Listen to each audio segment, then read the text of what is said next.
Hello friends, चलिए शुरू करते हैं। ये क्लास एमपीटेट और रीट के लिए होने वाली है, तो कृपया ध्यान से देखिए इस क्लास को। तो पहला प्रश्न है, एक किशोर के बेहतर सामंजस्य के लिए प्रदान किए जाने वाले निर्देशन का पहला चरण है। तो ऑप्शन है आपके पास में, समस्त सूचनाएं एकत्र करना, समस्याओं के कारणों की पहचान करना, व्यक्तिगत निर्देशन प्रदान करना, या फिर उपचारात्मक उपायों की पहचान करना। तो राइट आंसर हो जाएगा इसका ऑप्शन नंबर ए, समस्त सूचनाएं एकत्रित करना। ठीक। अगला प्रश्न है, एरिक्सन के अनुसार पहचान बनाम पहचान संभ्रांति प्राय देखी जाती है। तो किस में देखी जाती है ये? तो ऑप्शन नंबर ए है इसका, शैशवावस्था में, या फिर बचपन में, या किशोरावस्था में, या फिर वयस्कावस्था में। तो राइट आंसर हो जाएगा इसका ऑप्शन नंबर सी, किशोरावस्था में। चलिए अगला प्रश्न है, कोहलबर्ग के नैतिक विकास के सिद्धांत के अनुसार किशोरावस्था का नैतिक विकास का स्तर अधिकांशतः, ऑप्शन है आपके पास, पूर्व लौकिक नैतिकता का होता है, या फिर ऑप्शन नंबर बी लौकिक नैतिकता का होता है, या ऑप्शन नंबर सी पश्च लौकिक नैतिकता का होता है, या ऑप्शन नंबर डी है दंड एवं अनुपालन नैतिकता का होता है। तो राइट आंसर हो जाएगा इसका ऑप्शन नंबर सी, पश्च लौकिक नैतिकता का होता है। अगला प्रश्न है, समान क्रियाओं एवं विचारों का वह व्यवस्थित समूह जिसका बार बार प्रयोग वातावरण के प्रति अनुक्रिया के लिए किया जाता है उसे कहते हैं स्कीमा, साम्यावस्था, समंजन, या आत्मसात्करण। तो राइट आंसर हो जाएगा इसका स्कीमा। चलिए अगला प्रश्न है, किसी कार्य की वह उच्च सीमा जिस पर एक विद्यार्थी उस कार्य को स्वतंत्रता पूर्वक करता है कहलाता है। ऑप्शन है आपके पास, समीपस्थ विकास का क्षेत्र, या फिर वास्तविक विकास का स्तर, या संभावित विकास का स्तर, या फिर संज्ञानात्मक मानचित्र। तो राइट आंसर हो जाएगा इसका ऑप्शन नंबर बी, वास्तविक विकास का स्तर। अगला प्रश्न है, किशोर वय आत्मकेंद्रण में समाहित है। क्या समाहित है इसमें? काल्पनिक दर्शक एवं केंद्रीयण, व्यक्तिगत मिथक एवं सर्वात्मकवाद, या काल्पनिक दार्शनिक एवं व्यक्तिगत मिथक, या फिर केंद्रीयण एवं सर्वात्मकवाद। तो राइट आंसर हो जाएगा इसका ऑप्शन नंबर सी, काल्पनिक दर्शक एवं व्यक्तिगत मिथक। अगला प्रश्न है, संज्ञानात्मक विकास के सिद्धांत के अनुसार विकास के किस चरण में व्यक्ति संभावनाओं की कल्पना करने एवं परिकल्पनाओं के परीक्षण में सक्षम होता है? तो ऑप्शन नंबर ए संवेदीगामक अवस्था, या ऑप्शन नंबर बी पूर्व संक्रियात्मक अवस्था, या फिर औपचारिक संक्रियात्मक अवस्था, या मूर्त संक्रियात्मक अवस्था। तो राइट आंसर हो जाएगा इसका ऑप्शन नंबर सी, औपचारिक संक्रियात्मक अवस्था। अगला प्रश्न है, मानसिक स्वास्थ्य के संदर्भ में कौन सा कथन सही नहीं है? तो चार ऑप्शन है आपके पास, यह एक गतिशील संकल्पना नहीं है, या फिर इसे शारीरिक स्वास्थ्य के बिना प्राप्त नहीं किया जा सकता, मानसिक स्वास्थ्य एवं सामाजिक योग्यता समान नहीं है, और ऑप्शन नंबर डी है मानसिक स्वास्थ्य एवं दक्षता समान रहती है। तो राइट आंसर हो जाएगा इसका ऑप्शन नंबर ए, यह एक गतिशील संकल्पना नहीं है। चलिए अगला प्रश्न है, ठोस वस्तुओं पर आधारित मानसिक सक्रिया के परिणाम स्वरूप समस्या समाधान प्याजे के संज्ञानात्मक विकास कौन सी अवस्था को प्रदर्शित करता है? ऑप्शन नंबर ए है संवेदी पेशी अवस्था, या प्राक संक्रियात्मक अवस्था, या फिर मूर्त संक्रियात्मक अवस्था, या औपचारिक संक्रियात्मक अवस्था। तो राइट आंसर हो जाएगा इसका ऑप्शन नंबर सी, मूर्त संक्रियात्मक अवस्था।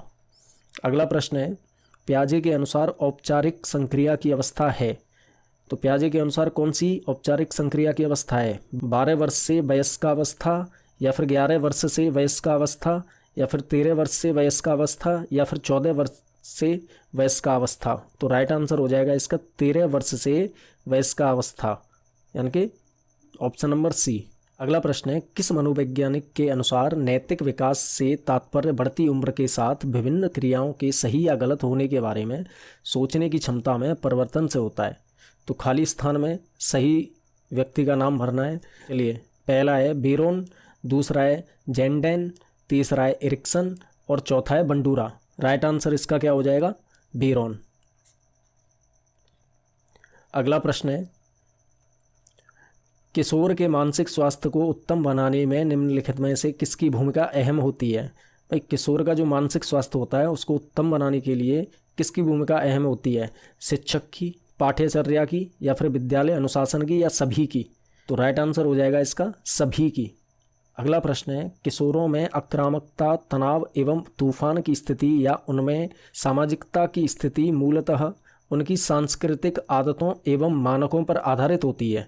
निम्नलिखित में से कौन सा सिद्धांत इस मत का समर्थन करता है?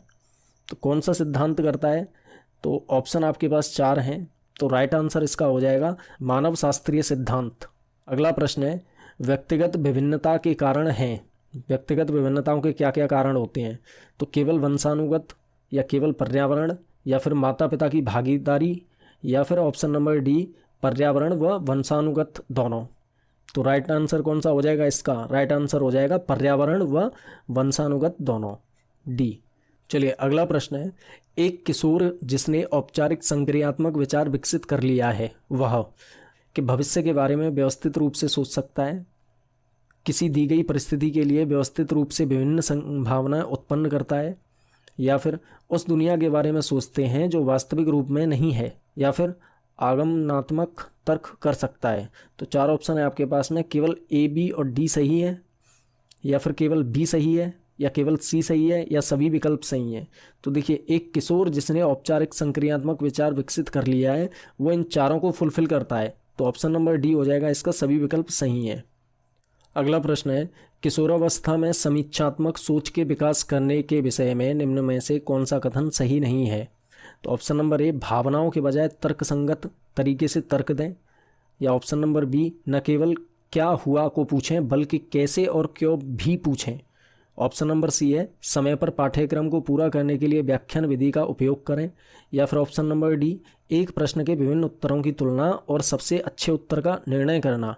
तो राइट आंसर हो जाएगा इसका ऑप्शन नंबर सी, समय पर पाठ्यक्रम को पूरा करने के लिए व्याख्यान विधि का उपयोग करना चाहिए, क्योंकि इसमें पूछा गया है कि कौन सा कथन सही नहीं है। तो राइट आंसर इसका हो जाएगा ऑप्शन नंबर सी। चलिए अगला प्रश्न है, मानसिक स्वास्थ्य विज्ञान नियमों का समूह है जो व्यक्ति को स्वयं तथा दूसरों के साथ शांति से रहने के योग्य बनाता है। यह किसने कहा था? तो 4 ऑप्शन है आपके पास, तो आंसर हो जाएगा इसका कार्ल सैनिक। सैनिक ने कहा था कि मानसिक स्वास्थ्य विज्ञान नियमों का समूह है जो व्यक्ति को स्वयं तथा दूसरों के साथ शांति से रहने के योग्य बनाता है। नेक्स्ट प्रश्न है हमारे पास, निम्न में से कौन सा पियाजे के अनुसार नैतिक विकास का स्तर नहीं है? पियाजे के अनुसार कौन सा नैतिक विकास का स्तर नहीं है? तो 4 ऑप्शन है आपके पास में, तो राइट आंसर इसका हो जाएगा नैतिक अधिकार। अगला प्रश्न है, निम्न में से कौन सा कारक शारीरिक विकास को प्रभावित नहीं करता है? तो कौन सा कारक निम्न में से शारीरिक विकास को प्रभावित नहीं करता है? तो option number B right answer हो जाएगा इसका, सकारात्मक एवं नकारात्मक पुनर्बलन। ठीक, चलिए नेक्स्ट प्रश्न है, विकास संबंधित है, विकास किससे संबंधित है? वृद्धि से, परिपक्वता से, या आयु से, या उपयुक्त सभी से? तो राइट आंसर हो जाएगा इसका उपयुक्त सभी से। अगला प्रश्न है, आनुवांशिकता से तात्पर्य निम्नांकित में से किन से होता है? शुक्राणु तथा अंडाणु, ऑप्शन नंबर बी गुणसूत्र तथा जीन्स, ऑप्शन नंबर सी सूत्री विभाजन एवं अर्धसूत्रण, ऑप्शन नंबर डी डीएनए तथा आरएनए। तो किससे विभाजित होता है? वो होता है गुणसूत्र तथा जीन्स से। जो राइट आंसर हो इसका हो जाएगा ऑप्शन नंबर बी। अगला प्रश्न है, निम्नलिखित में से कौन से सिद्धांत का प्रतिपादन फ्रॉइड द्वारा किया गया? तो फ्रॉइड ने किस सिद्धांत का प्रतिपादन किया था? तो राइट आंसर हो जाएगा मनोविश्लेषणवाद सिद्धांत। मनोविश्लेषण सिद्धांत का जो प्रतिपादन है वो फ्रॉइड ने किया था। अगला प्रश्न है, निम्न में से मनोसामाजिक सिद्धांत का प्रतिपादन किसके द्वारा किया गया? तो राइट आंसर हो जाएगा इसका option number B Erik Erikson. अगला प्रश्न है, निम्नलिखित में से कौन सा सिद्धांत विकास से संबंधित नहीं है? विकास एक सतत प्रक्रिया है, या फिर विकास अंतःक्रिया का परिणाम है, या फिर विकास के विभिन्न पक्ष एक दूसरे पर निर्भर नहीं करते, या फिर विकास सामान्य से विशिष्ट की ओर अग्रसर होता है? तो राइट आंसर कौन सा हो जाएगा इसका? राइट आंसर हो जाएगा इसका विकास के विभिन्न पक्ष एक दूसरे पर निर्भर नहीं करते, ऑप्शन नंबर सी। अगला प्रश्न है, एरिक्सन के मनोसामाजिक विकास के सिद्धांत के अनुसार किशोरावस्था की विशेषता है। भाई किशोरावस्था की विशेषता एरिक्सन ने क्या बताई थी? जो मनोसामाजिक विकास का सिद्धांत दिया था उसमें किशोरावस्था की विशेषता एरिक्सन ने क्या बताई थी? तो राइट आंसर हो जाएगा इसका तदात्मकता बनाम भ्रांति। नेक्स्ट, फील्ड ऑफ साइकोलॉजी के लेखक हैं। फील्ड ऑफ साइकोलॉजी किसने लिखी थी? ब्रूनर ने, गिलफोर्ड ने, या फिर मैकडोगल ने, या फिर वॉटसन ने? तो राइट आंसर हो जाएगा इसका ऑप्शन नंबर बी, गिलफोर्ड। अगला प्रश्न है, एक अध्यापिका कक्षा में कई खिलौने व चमकीली वस्तुएं साथ में लेकर कक्षा में प्रवेश करती है। संभव है कि वह जिस आयु वर्ग के विद्यार्थियों को पढ़ाती है वह आयु वर्ग है शिशु, या फिर पूर्व बाल्यावस्था, या उत्तर बाल्यावस्था, या फिर किशोरावस्था? तो राइट आंसर हो जाएगा इसका पूर्व बाल्यावस्था, क्योंकि यहीं पे बच्चे जो हैं वो खिलौनों से खेलते हैं। चलिए अगला प्रश्न है, श्रेष्ठा हर समय अपनी साज सज्जा पेटिका को लेकर कांच के सामने खड़ी रहती है। उसके जिस अवस्था में होने की संभावना है वह कौन सी है? तो ऑप्शन है आपके पास उत्तर किशोरावस्था, या प्रौढ़ावस्था, या बाल्यावस्था, या शैशवावस्था? तो राइट आंसर हो जाएगा इसका उत्तर किशोरावस्था। चलिए अगला प्रश्न है, कार्ल सी गैरिसन ने किस विधि का अध्ययन किया था? प्रयोगात्मक विधि, सांख्यिकी विधि, या लंबात्मक विधि, या फिर क्षैतिजीय विधि? तो राइट आंसर हो जाएगा इसका ऑप्शन नंबर सी, लंबात्मक विधि। अगला प्रश्न है, फ्रॉयड ने मनोलैंगिक विकास की कितनी अवस्था बताई हैं? फ्रॉयड ने मनोलैंगिक विकास की कितनी अवस्थाएं बताई हैं? तो 7, 5, 6 या 2? तो राइट आंसर हो जाएगा इसका ऑप्शन नंबर बी, 5 अवस्थाएं बताई हैं फ्रॉयड ने मनोलैंगिक विकास की। चलिए अगला प्रश्न है, चाइल्डहुड एंड सोसाइटी के रचयिता हैं। चाइल्डहुड एंड सोसाइटी के कौन रचयिता हैं? फ्रॉयड, एरिक्सन, या जॉन डीवी, या फिर वॉटसन? तो राइट आंसर हो जाएगा इसका ऑप्शन नंबर बी, एरिक्सन। अगला प्रश्न है, उलझन की अवस्था है। उलझन, जिसमें व्यक्ति सबसे ज़्यादा उलझन में होता है, तो वो कौन सी अवस्था है? तो पूर्व किशोरावस्था, या प्रौढ़ावस्था, या पूर्व बाल्यावस्था, या फिर डी उत्तर बाल्यावस्था? तो राइट आंसर हो जाएगा पूर्व किशोरावस्था। अगला प्रश्न है, TEACCH कार्यक्रम अधिकांशतः किस प्रकार के बालक के शिक्षण के लिए प्रयोग किया जाता है? तो ऑप्शन है आपके पास श्रवण बाधित बालक, या फिर मेधावी बालक, या ऑटिज्म, या फिर बौद्धिक अक्षमता वाले बालक? तो इसका प्रयोग किया जाता है ऑटिज्म में। अगला प्रश्न है, पारिस्थितिकीय सिद्धांत के अनुसार मूल्य किस तंत्र में आते हैं? तो माइक्रो सिस्टम, या फिर मैक्रो सिस्टम, या एक्सो सिस्टम, या मेजो सिस्टम? तो राइट आंसर हो जाएगा इसका मैक्रो सिस्टम। अगला प्रश्न है, निम्नलिखित कथनों में से कौन सा विकास एवं अधिगम के बीच के संबंध को सही प्रकार से सूचित करता है? विकास और अधिगम के बीच जो संबंध है उसको सही प्रकार से इनमें से क्या सूचित करता है? तो ऑप्शन है आपके पास विकास एवं अधिगम अंतः संबंधित और अंतः निर्भर होते हैं। ओके, ऑप्शन नंबर बी है विकास एवं अधिगम संबंधित नहीं है। ठीक, ऑप्शन नंबर सी है अधिगम विकास का ध्यान किए बिना घटित होता है। ठीक, चौथा है आपके पास अधिगम की दर विकास की दर से काफ़ी अधिक होती है। तो राइट आंसर हो जाएगा इसका ऑप्शन नंबर ए, विकास एवं अधिगम अंतर संबंधित और अंतर निर्भर होते हैं। अगला प्रश्न है, प्रगतिशील शिक्षा में बच्चों को किस प्रकार से देखा जाता है?